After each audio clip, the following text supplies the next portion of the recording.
Somos una nación rica, muy rica.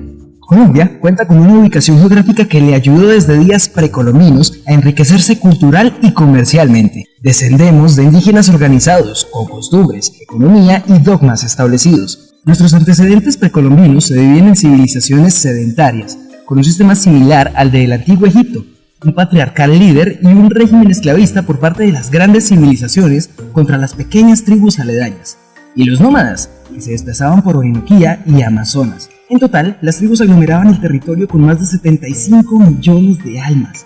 Aunque los países europeos se han desarrollado con siglos de adelanto, entre otras cosas gracias a la incursión en la escritura, aprovechamiento de metales preciosos, sistemas monárquicos y de religión absolutista, esta historia habla de Colombia, una tierra que a su manera cuenta los hechos latinoamericanos que también cambiaron el globo. ¿Conoce usted las etapas de la historia que vive nuestro país? Pues así es. Nuestra nación contó con 5 diferentes etapas: la etapa precolombina, la conquista, la colonia, la independencia y nuestra actual república. Estos momentos poseen infinidad de vértices y hechos que nos definen como nación. ¿Y qué mejor herramienta que el periodismo para poder hablar de estos hechos? Comencemos. Era precolombina.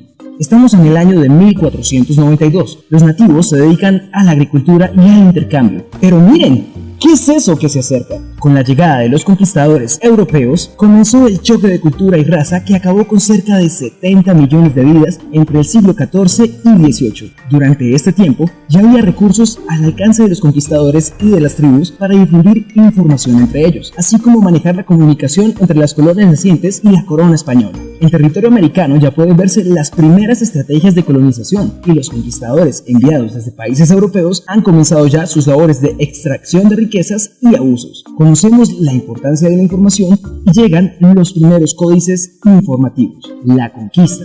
Ahora, con los españoles en el nuevo continente, debe haber orden en la administración de los bienes y esclavos con los que se trabaja en el territorio. Por esa razón, en los códices se plasmaron aspectos de la vida religiosa, social y política de los pueblos colonizados y sus respectivas poblaciones. Los códices relatan el encontrón entre españoles y la cultura chibcha. En esta imagen podemos ver cómo soldados españoles aprisionan con grilletes a mensajeros indígenas. Según la descripción del folio, después de que estos entregaran parte de sus riquezas sin satisfacer al español, este los encadena y los regresa a su tribu. De esa manera, los españoles amedrentaban a la población con su poderío y sus armas. En esta imagen, vemos cómo algunos indígenas ayudantes de las tropas conquistadoras ayudan a cargar lo obtenido en los saqueos y batallas ganadas contra las tribus nativas. Un conquistador toma uno de los cabellos y, armado con un palo, lo agrede. En el folio solo se habla del saqueo, no se menciona la violencia contra el ayudante de la tribu. En estos códices del orden social durante la conquista, tanto los conquistadores como los indígenas manifestaban las situaciones de novedad, actos de justicia, juicios, métodos de castigo para criollos, nobles y esclavos, cobros de impuestos de las diferentes barbaries e injusticias de la época. Estos antecedentes informativos nos dan los primeros indicios de métodos comunicativos y de orden entre las villas y terrenos de Latinoamérica. El arte de imprimir cobró auge considerable en la América española inmediatamente después de la conquista. Era urgente disponer de una literatura religiosa para ayudar a los misioneros en la evangelización de los indios, y se establece la primera imprenta y su primer libro en México en el año de 1539, dedicado a la catequización.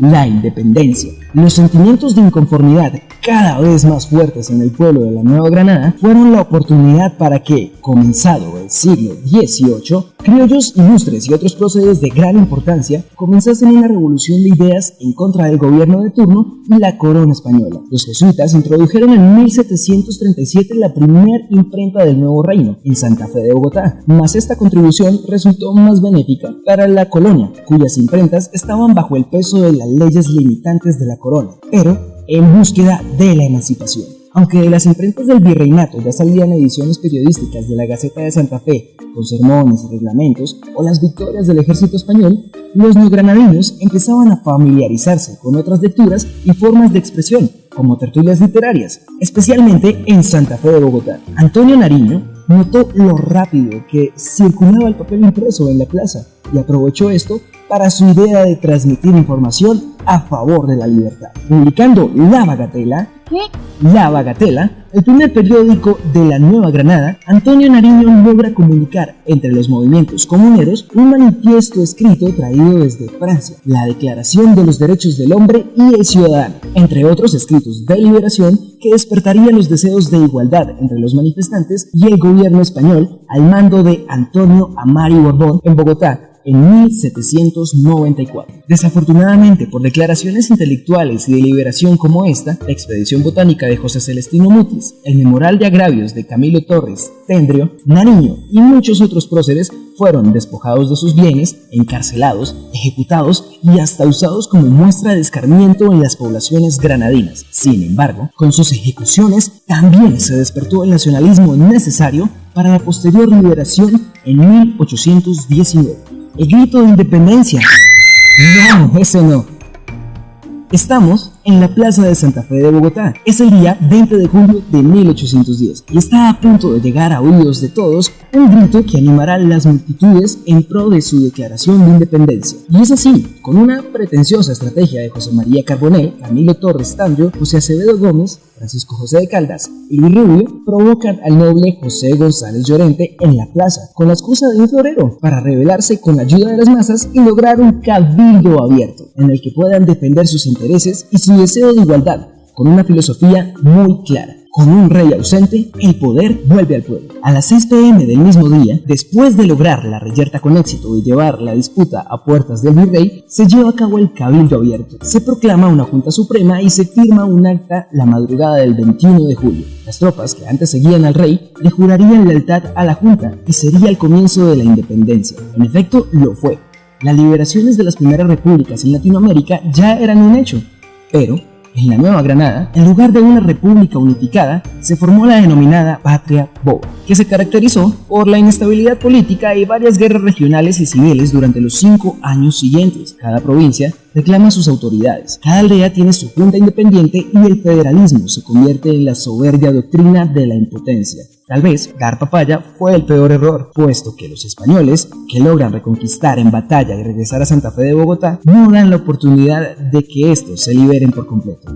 Por otro lado, desde el comienzo de su acción emancipadora, el libertador Simón Bolívar expresaba ya sus proclamas y muchas ideas de unidad latinoamericana, desafortunadamente no simpatizantes para todos sus amigos. Pero los franceses pierden contra Fernando VII, que regresa al poder y envía a Pablo Morillo a Cartagena. Llega después a Santa Fe, vence a los patriotas y reinstaura el virreinato en 1816. Vienen la cárcel y el fusilamiento para los líderes granadinos y el exilio de Simón Bolívar en Jamaica. Pero él, Simón Bolívar, regresa con ayuda de los apoyos ingleses que obtiene y unifica alrededor suyo todo el mando latinoamericano, y en compañía de Francisco de Paula Santander enfrenta al general Barreiro, lugarteniente de Pablo Morillo, a quien derrotan en Boyacá en agosto de 1819.